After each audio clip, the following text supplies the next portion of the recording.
Good morning, everyone. We're here at Getty Image Gallery London to see John Inverdale's new exhibition, A Sporting Life Behind a Microphone. So, let's have a look. One of my best friends at university actually was an amateur jockey, and he had a bad fall and broke his back and was in a wheelchair, and he subsequently died from the complications of that. So I've kind of had an affinity, if you like, for disability sport and everything that goes with it. Initially, I was given the opportunity, because I'm president of Aspire, which is a spinal injuries charity, to do a sort of fundraising event. That was the fundamental premise behind it, because all these wonderful pictures are for sale. And then we said, okay, well, let's just, from a personal point of view, pick out some of the events that I've been lucky enough to be at in sort of a 30-odd year plus career in the media.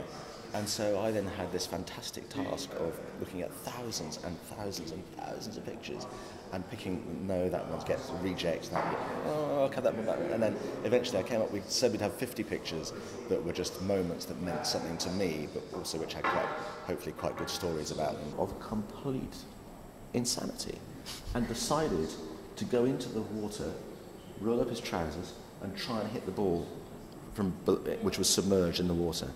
And it was a complete disaster, and he didn't win the Open Championship. They were favourites to win the gold medal. They won the gold medal in Beijing. They were favourites to retain their title in 2012. They hadn't been beaten for years, and when it came to the moment of truth, 200 metres from the end of the race, to push and to win, the tank was empty and there was nothing there. And that's what losing feels like. The first rugby international I ever went to, my dad took me to, was at Twickenham in 1969, England against South Africa, and the match was almost didn't take place. And then there was the long period of isolation for South Africa, and 25 years, how many years it was, 69, 79, 89, 26 years later, there we have Mandela and Pienaar with that possibly the most famous sporting image of the whole of the 20th century. And you thought that day sport could change the world.